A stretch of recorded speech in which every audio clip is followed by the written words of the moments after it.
할렐루야. 우리 주 예수 그리스도의 은혜와 평화가 예배 자리에 함께하는 여러분들의 삶 가운데 가득하게 되시기를 주님의 이름으로 간절히 기원드립니다. 오늘 예수님이 말씀하시는 열매 맺는 삶에 대해서 함께 살펴보기 원하는데요. 먼저 본문의 배경으로 들어가 보면 예수님께서 죽은 나사로를 살리셨습니다. 죽은 나사로를 살리신 후에 예루살렘에 입성하십니다. 우리가 지난주에 살펴본 것처럼 예루살렘에 입성하실 때 많은 사람들이 나와서 예수님이 들어오시는 것을 종려나무 가지 들고 흔들면서 환호합니다. 다윗의 자손이여, 주의 이름 오시는 이 이스라엘 왕이시여. 많은 사람들이 예수님이 예루살렘에 들어오신 것을 환호했습니다. 왜냐? 예수님이 행하셨던 놀라운 기적 이야기들을 그들은 전해 들었습니다. 예수님이 앞을 보지 못하던 자를 보게 하시고, 예수님이 죽은 나사로도 살리신 놀라운 이야기, 오병이어의 기적의 놀라운 이야기, 이 놀라운 기적 이야기를 그들은 들었습니다. 그래서 예수님이 예루살렘 성에 들어오실 때 그들은요 기대했습니다. 환호했습니다.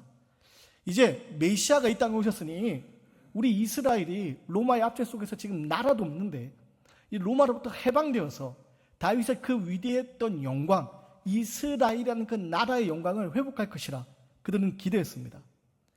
그리고 그런 기대감이 절정에 올랐을 때 오늘 어떤 일이 벌어지냐? 헬라인들이 예수님을 만나러 옵니다.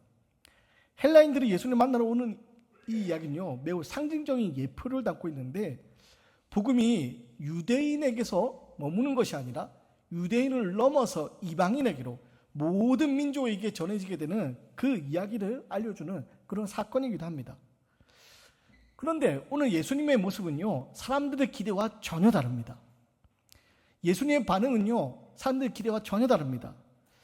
지금 그들은요, 많은 사람들은 예수님이 예루살렘에 들어오시며 환호하면서 기대하고 있었습니다. 기대가 부풀어 올라 있습니다. 이제 메시아가 이 땅에 왔으니 저 로마 땅에는 상대도 안 되는 우리 큰 이스라엘, 위대한 이스라엘 영광 우리가 회복할 것이다. 그런데 예수님은 영광을 이야기하지 않습니다. 승리를 이야기하지 않습니다. 오히려 죽음을 말씀하십니다. 자, 우리 23절 말씀인데요. 23절 말씀 같이 한번 읽어보겠습니다. 시작. 예수께서 대답하여 이르시되 인자가 영광을 얻을 때가 왔도다. 여러분, 예수님께서 인자가 영광을 받을 때가 왔도다 라고 말씀하시는데, 여기서 말하는 영광의 때는요 지금 사람들이 기대하는 그 영광의 때와는 전혀 다른 영광의 때입니다.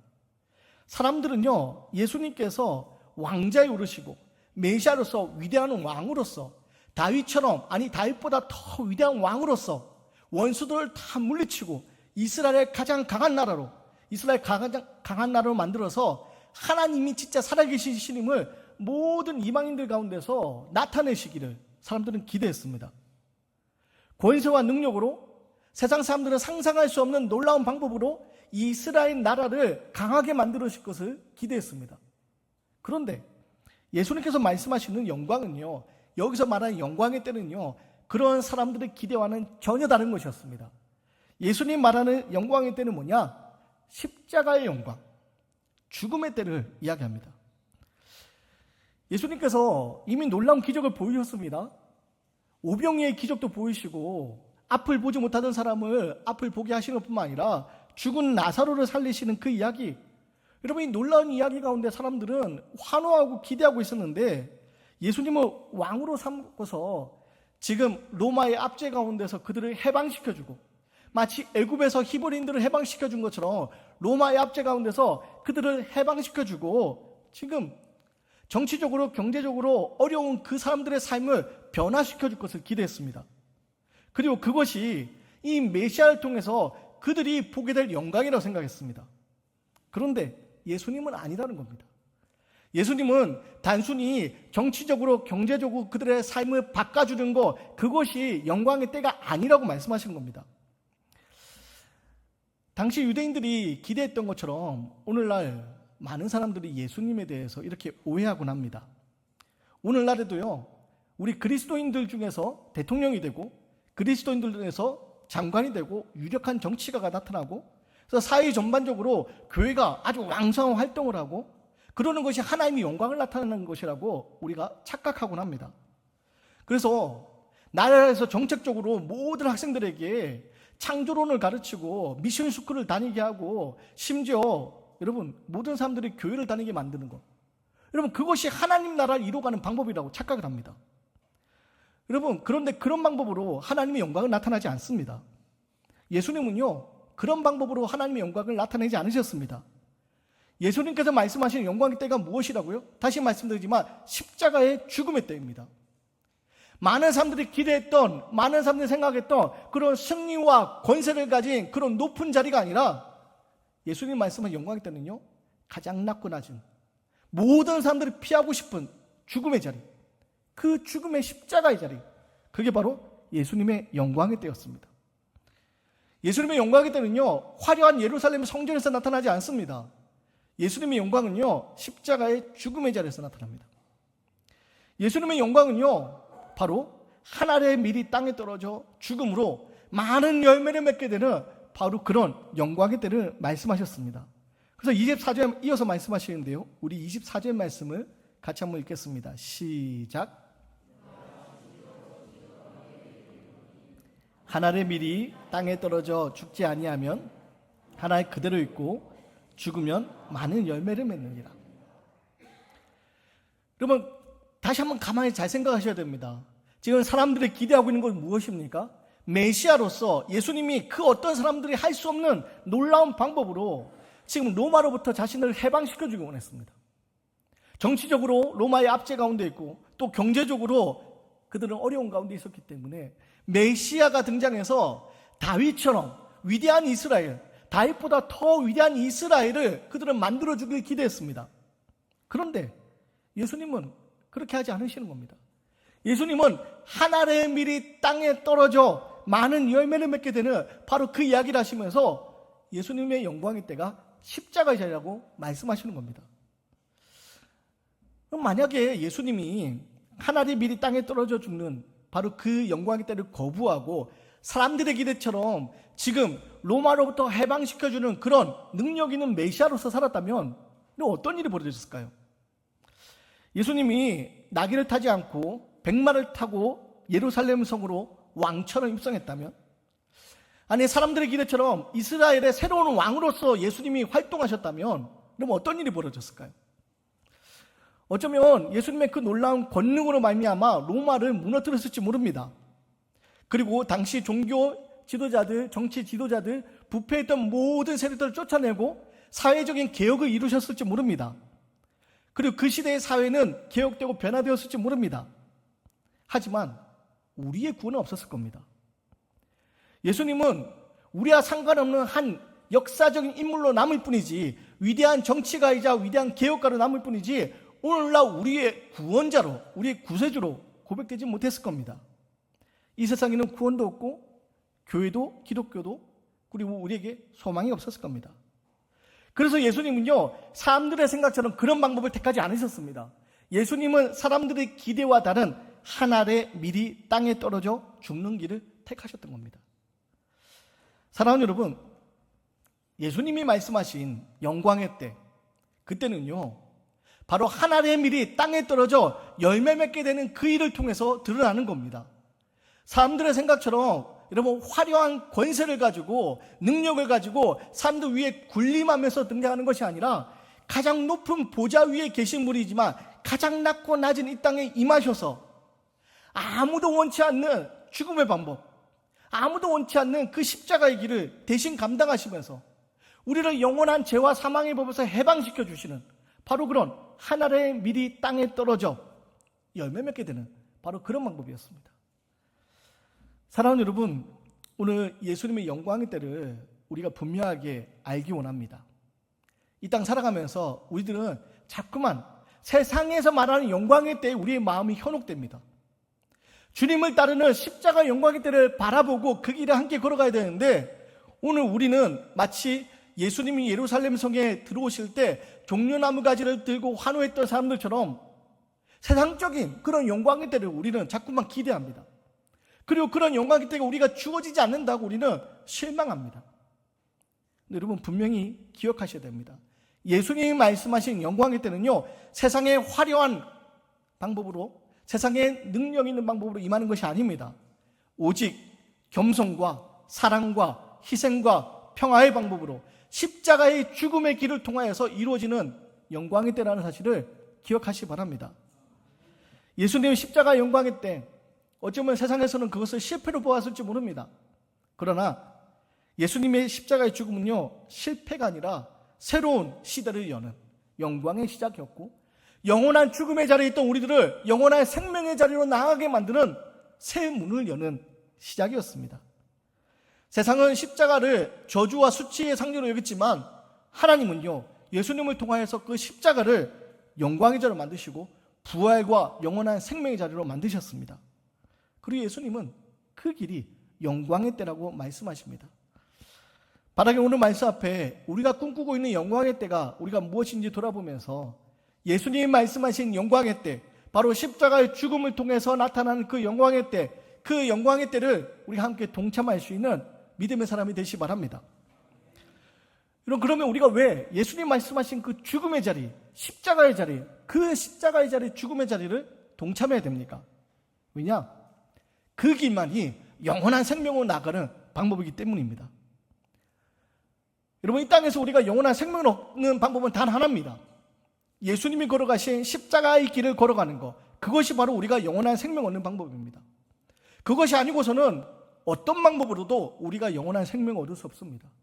그래서 여러분, 하나님의 밀이 땅에 떨어져 썩어 없어질 때 그 밀은 무가치하게 죽어 없어지는 것이 아니라 많은 열매를 맺게 된다. 오늘 예수님 말씀하십니다.